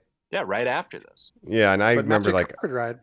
iPod Yeah. commercials. It was like on the when iPod everyone's commercials. dancing in cubes. Yeah. And then For I me- LimeWired it.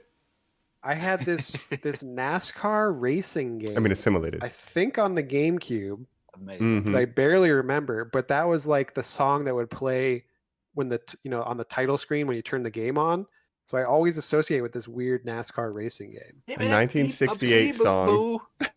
But yeah, that Good song. band from the 60s.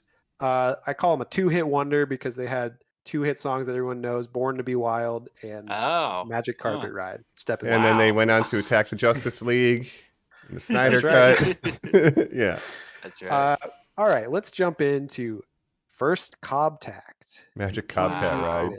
Now, if you're listening, you know how we do this, where Jacob's going to read what's essentially a true or false question. Mike and I are going to guess on that. We're going to say our true or false. But if you're watching along, which you can always do at our YouTube channel, at Normies Like Us, you'll see our little videos and you can play along too. And where we'll be doing little hand gestures to kind of show what Mike and I are voting on. So get ready. One for true, 2 They're for mostly false. true or false. I do have one question that's not true or false, like last time with the page master. Might not be as good of a trivia bit as the page master. That was good. And in Normie's update, I have watched Page Masters since then. Did not Nice. hold up. Was not a No. good viewing. But it did contain those cameos and has- collaborations it that he released. mentioned as It advertised. Leonard Nimoy. It had Patrick Stewart as Adventure or Goldberg. whatever it was. Uh-huh. Yeah, Yeah. it was amazing. Great. All Let's right, do let's it. jump in. First question. Yeah, they're praying it. All right. Jonathan One for true, two for Frakes. false. Jonathan Frakes, director of this movie, earned the nickname Two Takes Frakes while shooting this film. Is that true or false? And baby, I'm locked in. Lock it in. All Yeah. right, 3, 2, 1, reveal. Going True. with true. We're going with Love That it. is true. They called him Hell Two Take yeah. Frakes because he was so good. He was, again, that TV mentality. Good, quote Two unquote. takes and we're done. Good for budget, I guess. Moving on. Yeah. Yeah. Two takes Yeah. Frakes. Hey, it's me, script supervisor. John, I hate to be one of these guys. Worf definitely sets up this thing where his spacesuit is cut, and we have not shot anything responding to that. We got it. I'm We'll good. fix it in Let's post. move on. You're wrong. Yeah.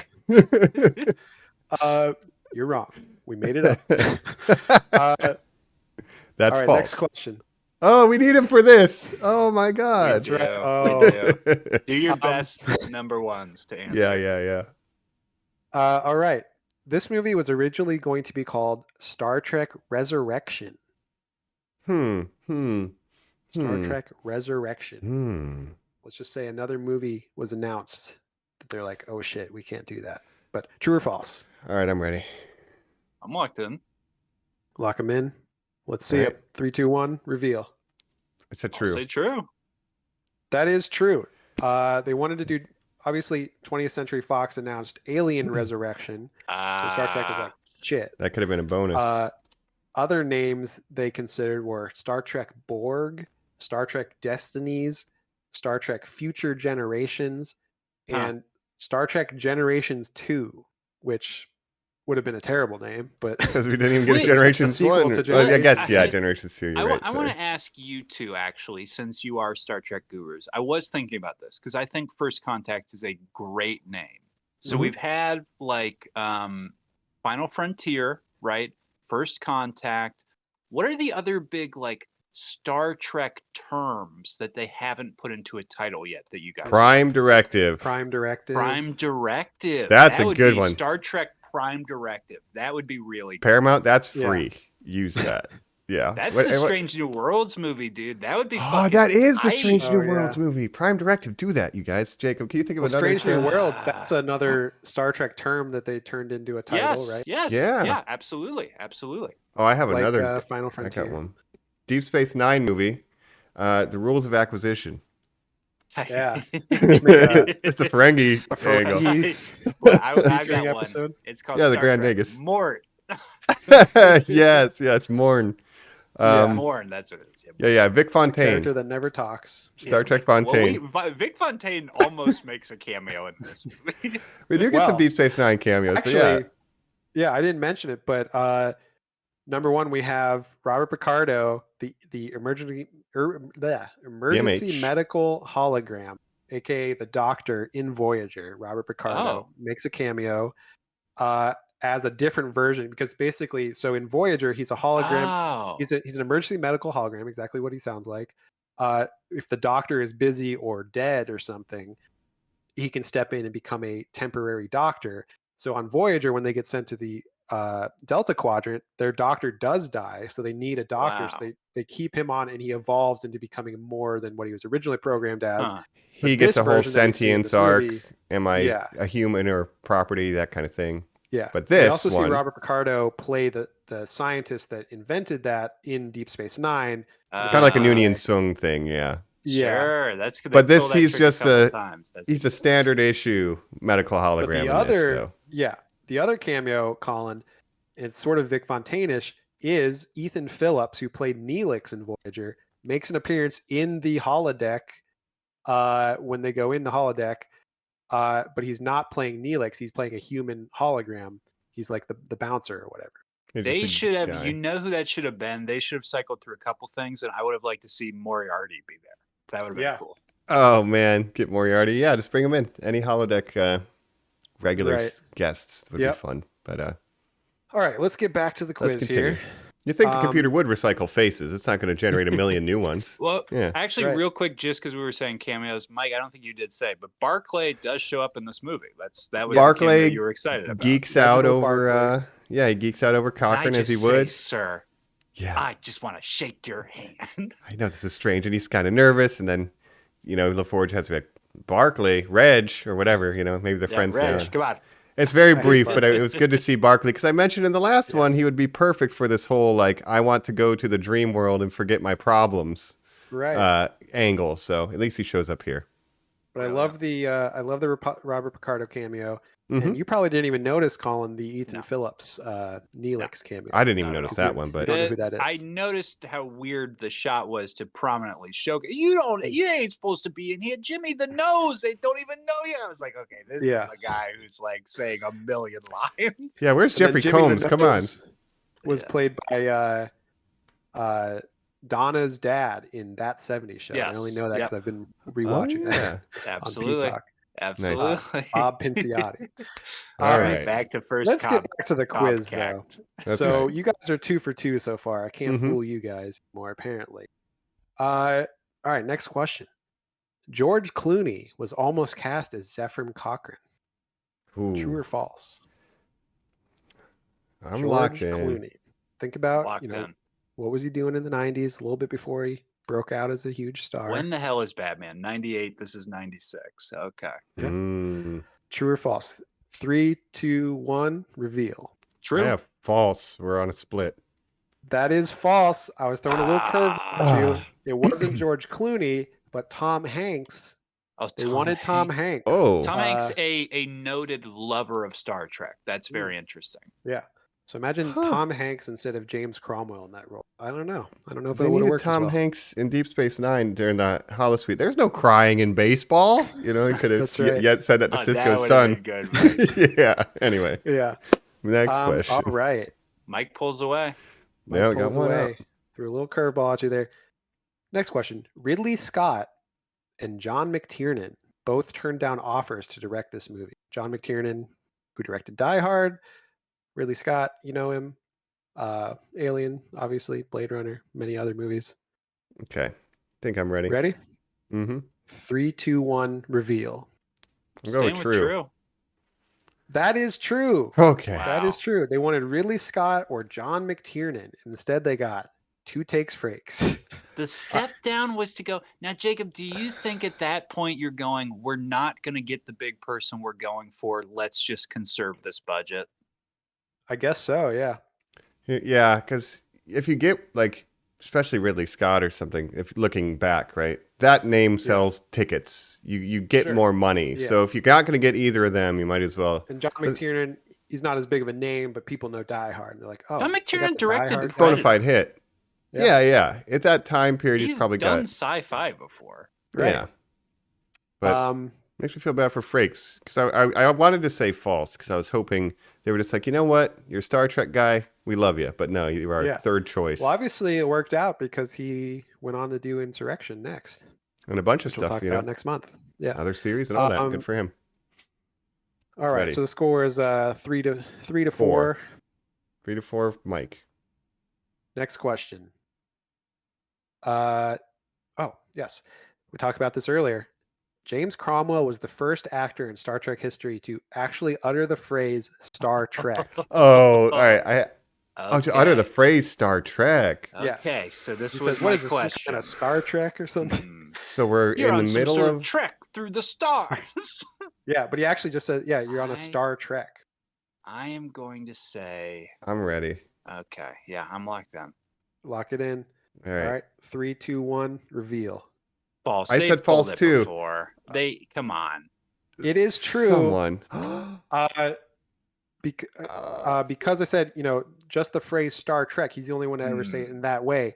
Q in the TNG finale, All Good Things, does say it's time to put an end to your trek through the stars. Wow. But he doesn't say but never Star in that Trek like star. Zephyr Cochran does. Yeah, Wow. Okay. I got you there. Incredible. Interesting. And again, we should say all these movies post the series. So Yeah. I always have to tell myself that when I'm watching them. They never Yeah. feel that way. Mm-hmm. Yeah, this was during the heyday of DS9 and Voyager, because basically Wow. DS9 started in the middle of TNG. Voyager started in the middle of DS9, so there's always one overlapping with the other. And then Enterprise happened after Voyager. And then we didn't get any new Star Trek for like 15 years. Wow. Mm-hmm. But now we do. Yep. And Next it's question. Half good. Yeah, it's a mixed bag. Hey, I'd rather have half good than no good. That's true. Right? All right. Whoopi Goldberg turned down an offer to return as Guinan in this movie. True or false? Boy, she was barely in the last one. Right. I'm locked in. I am too. Lock it in. Yep. 3, 2, 1, reveal. True. That's true too. We're tying it up.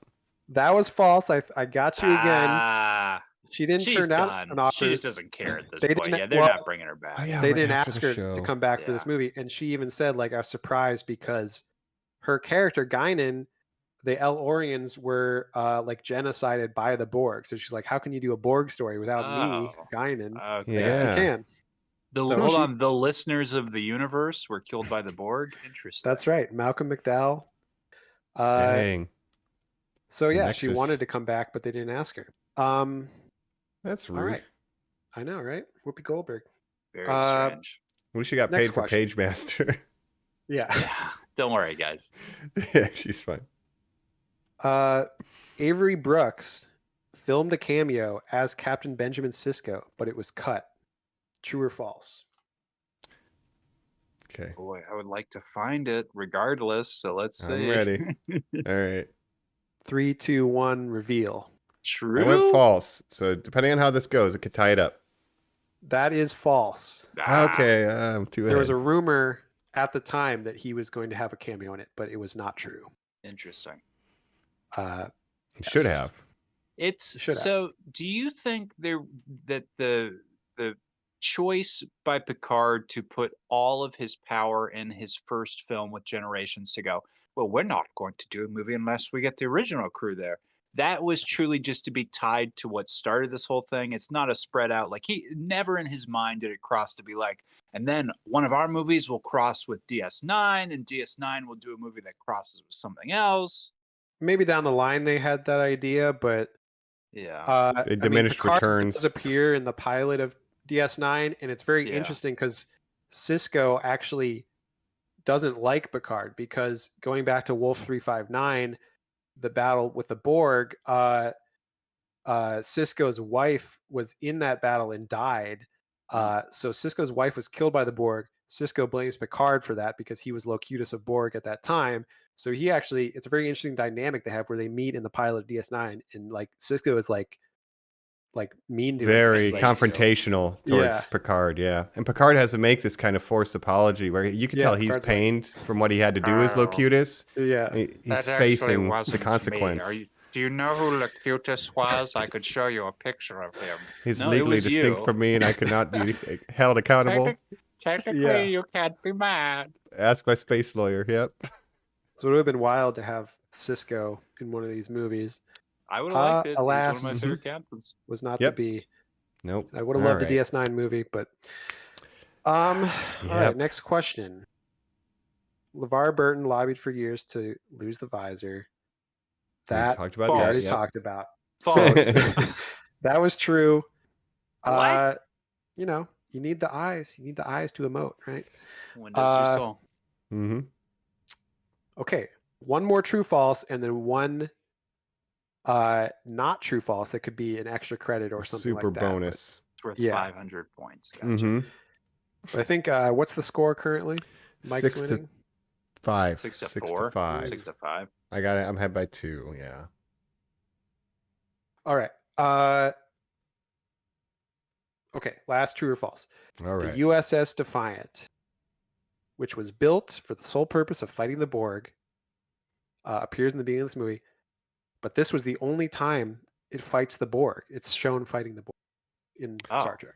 Oh my God. Interesting. And I True or never false? finished DS9. So Oh, Right. let's and see. I finished I it. quit when the Defiant was introduced. So You it quit at the is best. You quit interesting. right before it hits like the best part of the show. No. I So- like random adventures on a satellite. This is all of my credibility on the line. I'm locked in, but I don't like it. Lock it in. All right. I'm locked in. All right. All right. 3, 2, 1. Reveal. Gotta be false. I said true. That's true. Oh, So- wow. The story behind the Defiant was that it was created because they needed like an offensive ship to fight the Borg, because most Federation ships are built for, going around doing science and diplomacy and stuff. They're not built for war. So they made this Yeah. warship, the USS Defiant, to fight the Borg. But this is the only time it was shown actually fighting the Borg, because they give it to DS9 for the Dominion War. So it's fighting the Dominion and the Cardassians and all that stuff. But they never featured the Borg in DS9. The Gem Hadar, if you will. Yes. That's right, the Jem'Hadar. But they could have come through the wormhole from the Delta Quadrant. They just never did. Yeah. And yeah, I was trying to think of all the CG battles. Did I ever see the Defiant fire at a cube? And I couldn't place one in my mind, so I went with that's the Voyager true. was the big Borg Borg one. show later on. Mhm. DS9 was doing its own thing with the Dominion War. And the Kazon And didn't the really Bajorans stick. and the Cardassians, and Voyager I had like the the Borg, too. Kazon and the I think it's Hirogen. Yeah. Yeah. But it's we have one super question. I think Is it- Mike's won this, but I would say. if this is worth 3, then Colin could tie and we have a I'd say it's wash. worth go. 3. Here we Yeah. go. I'd say it's this probably is an worth interesting that. question. How do we Um, format the answering? Yeah, how do we buzz in? There's one answer. So there's an answer that's a number. So I'll read the question and it'll make more sense. Okay. Oh, okay. So Well, hold on. We will buzz in to answer. So yes. Mike, quickly say, you will be assimilated. Whoever yeah. says that first. Well, I let me like read the it. question, and then Yeah. you can both answer at the same time with your guess. I guess. Oh. Does that make sense? I guess Or if no- there's a or no. range of numbers, then yeah. If it's Yes. not one where we're both going to go, well, this is the obvious answer. Okay. No, it could be. Yeah. Seems like he's whenever got the it question figured makes out. sense. So, Okay. If you know it right James away, just yell it Cromwell. out. No, don't Yeah. don't yell it Okay. out. We're not doing that. I will. Okay, So- I will yell out. Star Trek. Star Trek is known, of course, for having certain actors come back and play different roles. Jeffrey Combs, of course. Mm-hmm. Tony Todd has played a few different roles. James Cromwell, Zefram Cochrane, has played other roles in Star Trek before this role. How many individual roles has he played in Star Trek, not False. including this one? So Not not including this including- one, how many other ones has Wow, he played? I would not have guessed that he was a repeater. Yeah. So net -1. That's what we're looking for.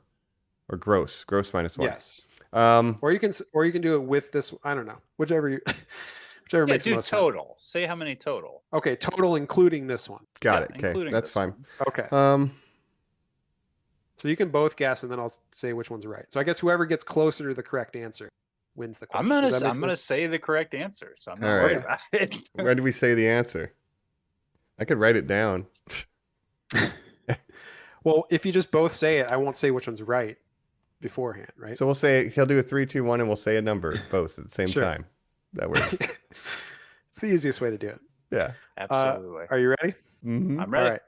3, 2, 1, reveal. Three. 6. I said 3. He said 6. Okay. I said 6. Including this one. The answer is 4. Whoa. So what does that Mike mean? closest I'm without going closest by over. 1. Yeah. Mike's Alright. closest. Price Not is necessarily Right Price is Right rules. It's just he is 4. closest. 4. Do you have So the he other was- series, Jacob? Yeah. So before being in this movie, he was in. Huh. He played 2 different roles in the Next Generation in 2 different episodes, and then 1 episode of DS9. And in 2 of those, I think he was an alien. So he never, or it might have been an alien in all 3. So he never played a human before Zephyr Cochrane, but he was different Weird. species of aliens. Yeah. Of course I'm back to work with you guys. Remember when I played that Romulan that one time? And you're like, yeah, I guess so, James. Yeah. James, I it's remember him Jonathan. in What are you DS9, doing he, this summer? The whole gang's back together, including me, James Cromwell. Mhm. In DS9, he played an alien from the Gamma Quadrant who's like who does business with Quark. Sure. I I don't- actually think I have seen that episode. Yeah. There's your one out. So I guess he's a fan of Star Trek or just a Yeah. fan of working and getting paid. I told Yeah. you guys he has a very Rene Aubergenois energy where Yeah. I guarantee Yes. that they went out for very similar parts. And he's Tall, acted skinny against white guy who's Rene like a flustered, like authority figure. Yeah. Right? The R.I.P. gruffness, yeah. Yeah. R.I.P. to Odo. Yep. Um, Renee Auberjonois. I don't think James Cromwell is doing very good. So fingers Well, crossed to him. probably- Much love. Very old. Mhm. I Uh, believe so. And he gets arrested, I believe, every day. So God love him. he's like very into environmental activism. Yeah, So very good much for so. him. Last thing I Loved saw him in Avatar was too. he showed up in Succession, my favorite show. Yeah, gotta love James Cromwell. Plays Nice. Brian Cox's brother in that. That's really good casting. That's Yeah. great. I mean, I like George Miller, Babe, Pig in the City, Babe, That's right.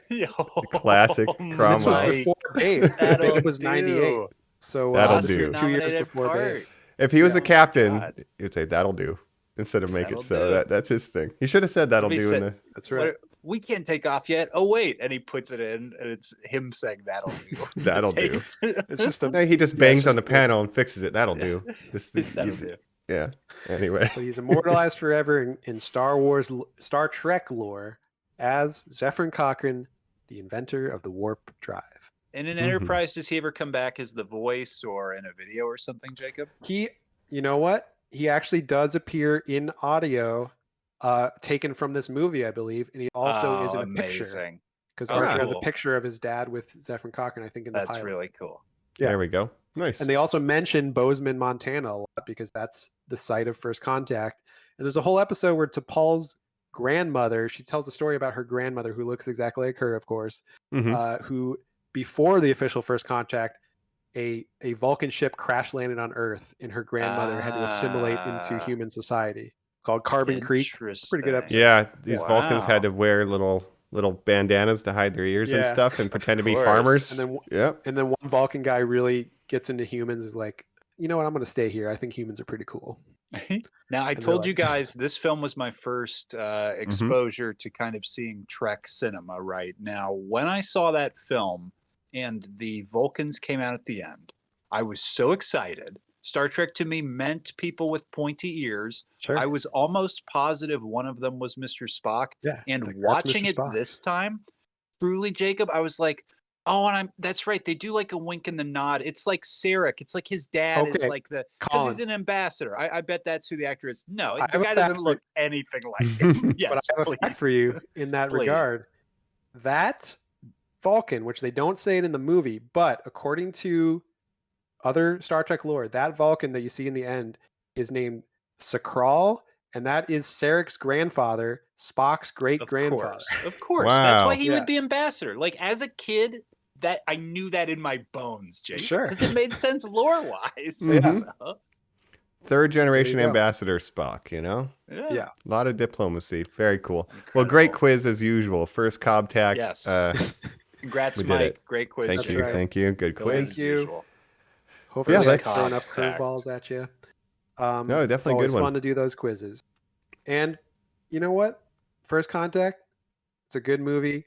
It's better than Generations. I think to wrap things up for me, anyways. Final thoughts. First Contact is my favorite TNG movie. I still say Best of Both Worlds Part 1 and 2 is a better movie, but it's not a movie. This one, I put this up there with Wrath of Khan, Wow. you know, as Hmm. one of the best Star Trek movies. And I like the action. I like the movie stakes of it all. I don't mind Action Man Picard, even though he's different than the show. I see what they're going for there. The Borg Queen stuff, again, it works in this movie, but even though it kind of changes what the idea of what the Borg are, so I'm kind of half okay with it, but I do like the Borg Queen in this movie. And Man, overall, I think it's just a good movie, and everyone in the crew kind of gets something to do, which I'll go next because Mike, I think you like this movie a little more than me. I'll let you wrap it out. Sounds good. I think better than a good movie, Jacob, this is a fun movie. I think this is Yes. a movie where all the characters, like you said, are highlighted in a positive way. there's The a lot of really audience fun can get on scenes. board, and Yeah. there's just a good energy throughout and a lot of fun scenes that make you feel that way. I was getting a little depressed thinking about our Trek journey coming to an end here. Because we came off these films where I feel like I really do know everything about those movies, not all of them across the board, but a lot of them Mm-hmm. have so much specific history to cinema where they're like, blank the motion picture. Anything called blank the motion picture is going to be a big deal to movies. Superman, Star Trek, any of them all in between. Right. And the reputation for TNG movies have always just been that they're bad, and what do you do? And I was Yeah. kind of getting down. But then, I watched this one. I liked it. I don't really remember the other ones that well. And then once we're out of this, I kind of had my little wake up where I was like, well, we're doing the Kelvin timeline. Anyways, that's my favorite series of movies. So actually, there's a Sure. lot of good Trek to still look That's your forward favorite. to. Nice, We might have some disagreements. Yeah, with I'm the excited. TNG movies, I think the general consensus is this is the best one, but it is sort Yeah. of diminishing returns after this, where it's like they're kind of Insurrection, petering out, Nemesis. and that's why they only ever made 4 instead of 6 like the original series got. And by the 2000s, Star Trek as a franchise was really in bad condition with Well- Enterprise being canceled, the movie's not doing great, and they just went into hiatus until 2008. That is an amazing point to make, Jacob. I just want to highlight that real quick Mhm. before Mike says his final thoughts. In that these other films we've talked about where it's like, look, Paramount, coming off of The Godfather, we're coming off all these things. We've got the capital to throw around, but we need a property people come to. I don't know. Star Trek the motion picture. Oh, it was a huge deal. Okay, we blew it. Make 1 million more of these. And from there, they kind of were like, well, of course we're going to make Wrath of Khan.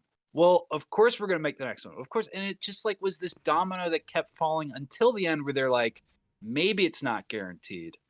Now, Yeah. with Generations, it's like, yeah, of course we're going to make this movie. That's a great idea. And even I would say with this one, it's like, well, they deserve their own film. Of course we're going to make a quote unquote just TNG movie. But there's a good chance after this one and for everyone going forward where everyone making is like, well, this is the last Star Trek movie that'll ever get made. So, we're not doing well. Well, I think with Generations, they wanted to make one that bridged the gap, right? Then they wanted First Contact, the first all new cast. But this wasn't a Then- huge box office success, we should say. No, but I think it was big enough hit to justify making 2 more movies. If this one bombed, this would have been the last movie. But For because sure. it did decently enough, I think that they went on to make Insurrection and Nemesis. But those, it kind of petered out. And I don't know if they ever planned to make a DS9 movie or anything like that. DS9 wasn't appreciated as much in its time as it is now. It's kind of it's gotten a lot more appreciation, since Yes. it ended. And again, you just imagine the accountants at Paramount taking these pitches, showing a graph chart pointing downwards, going like, no, we're getting Yeah. out of the Star Trek business.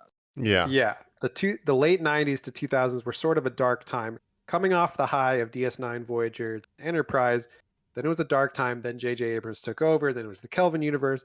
Now we have all these other shows: Discovery, Picard, Strange New World. Now, Prodigy. I've made this joke before, Yeah. but Paramount executives literally go, well, the thing we're going to plug up our streaming service with is anything this wizened old cowboy decides to write about goddamn Utah or fucking, wherever Yellowstone takes place, Right. and Star Trek. Wagon Train in Space, another Yellowstone is Western, interesting basically. because the main show might be ending soon, but the spin-offs are becoming even more popular than the main show.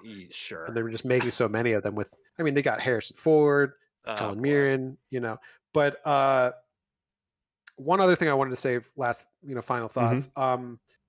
I think Star Trek was a little ahead of its time here, because if you look what they were doing with the cameos from Robert Picardo and Ethan Phillips from Voyager, you had actors that were on a TV show that was currently airing guest star in a movie. Who does that now? Avengers, early Marvel, MCU stuff. You're Yeah. totally right. Yeah. Before the 90s, no one was doing that kind of thing.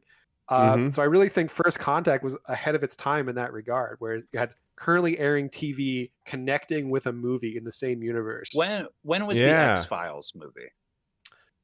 The first Oh, X-Files good movie question. was like 2000s, I think, right? Oh, okay. Sure. But that's one series with a one movie thing. We're talking about Yeah. multiple spin-off shows, characters from other universes. Like you had, That's wild. yeah, it's like And then what the Marvel Queen does comes today.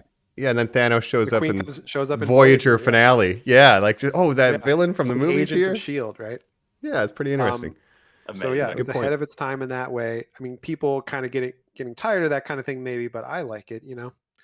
The connected universe of Star Yeah, Trek. they were trying to do it.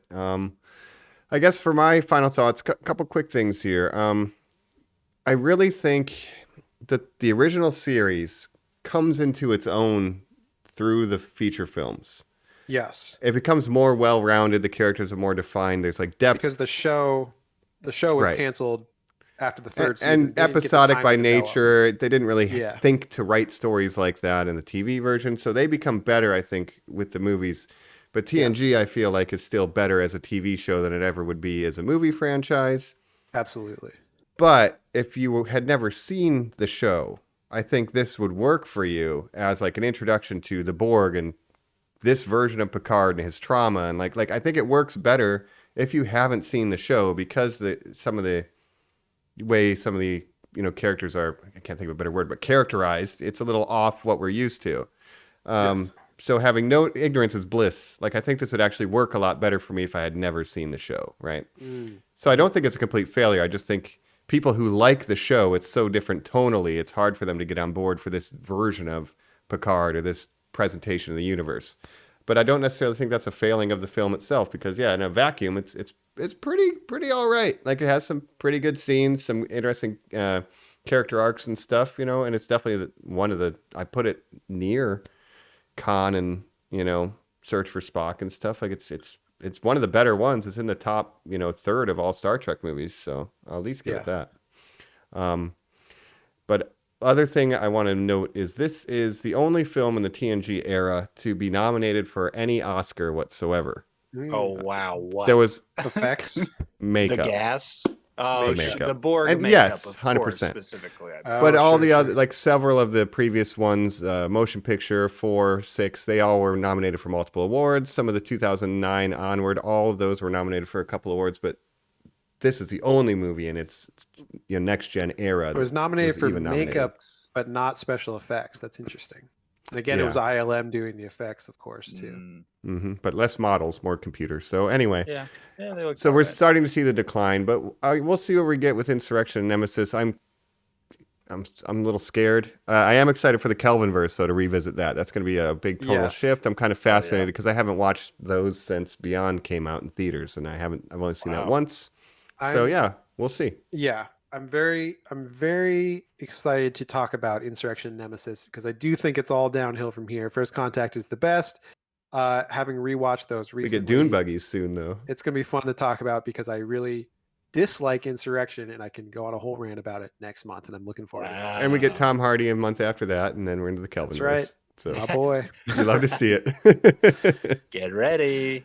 Get ready, well, homies. It's wild to think how far we've come on our trek through the Star Treks, right? I was really, Eight was movies? really hitting me while watching this, and I was like, "Fuck, we have been talking a lot of Trek. It's been." We great. literally Yeah. started almost a year ago at this point. Well, 9 months Wow. if you One a count month. Galaxy Quest. Yeah. Ten Yeah, we 10 took because a we month off for skipped in Galaxy Quest. December. We took off Oh, yeah, yeah. December, so We took off It's been October almost a and year. December, so yeah. So it's Yeah, been like spooky month. 10, 11 Yeah. months that we've been doing this. Yeah, wild. What a journey. Well, our ongoing mission is to finish all these, and we're going to do just got that. 5 more. 5 to go. And maybe we'll have a news about either some of the new titles we invented, or whatever Star Trek 4 is supposed to be. It's in development hell right now. That's It's right. coming. Maybe Prime Directive's coming.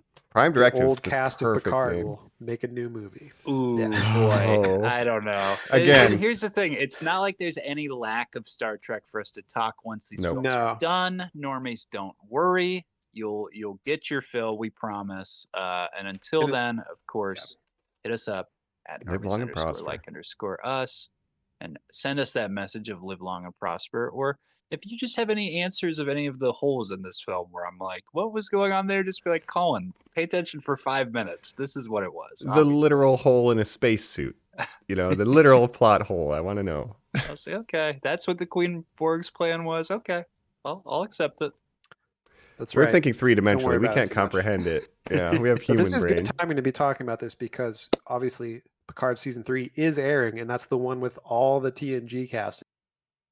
The fans Mhm. wanted from the beginning, so I'm hoping that's good. Only 2 episodes have come out so far, but stay tuned, How normies. how Yeah, you all have seen the first one? I've Let seen me the first ask you 2. this. So I have not watched it yet. Have we seen all of our cast members from this film in that show by this time? I think finally Except we have. Data, I think. Except, But seen the Data, second episode Data yet. killed You- himself you in the have- last series. and you've But seen Data's going to be in this season previous too. He was in Brett Great. Cromwell. Spiner, sure, blah blah blah. Yeah. Now, how is everybody looking? How are we holding Well, up? You know, Old. I mean, they look How are okay. they? Like Gates McFadden looks really good for her age. I think. I think Worf looks Patrick Stewart good for his hasn't age. aged that much. I mean, he's There's- very old, but Something happens with Deanna Troy, Marina. Say Marina her name for me. Sirtis. Marina Sirtis, yeah. Sirtis. She looks so different in this movie, let alone to the series. I can't even imagine what she looks like now. So I'd be Definitely very older. curious. Yeah, but I Yeah. think they all look good for their age. I mean, they are Yeah. actors. So, LeVar Burton looks great, of course. All right. Well, this will be the final time where I make my secret plea to Mike. Then, if they're still looking good, bring them back for Gargoyles, baby. That's half this fucking cast. Is just Wow. every voice on Gargoyles. You just That's need them to true. sound Michael good. Dorn. Yeah. Yes, Jonathan Yeah. Frakes is the villain. Oh man, yeah. Amir Sirtis is Demona. Yes, the Dude. true Michael villain, Dorn we should is say. one of the gargoyles. Cold Right? Stone. Obviously, Cold Stone Creamery. The Oh, we love best Cold Stone. Yeah, Gargoyle Cold Stone, my favorite. Of course. that's right. That's He our makes ice backdoor Gargoyles That's right, he pilot. makes ice cream. All right, His we'll heart be is stone back cold. with the And Gargoyles Normies. episodes, Normies. But until then, live long, prosper. We've been your hosts. This is Zephyrin Colin, of course. Nice, Lieutenant Mikely. And this is Jake Luke Picab. Thank you, normies. Make it so. All right. Well, this is the end of the episode. Not 1 minute more. We'll catch you next time. Thanks, Normies. You Bye. will be assimilated.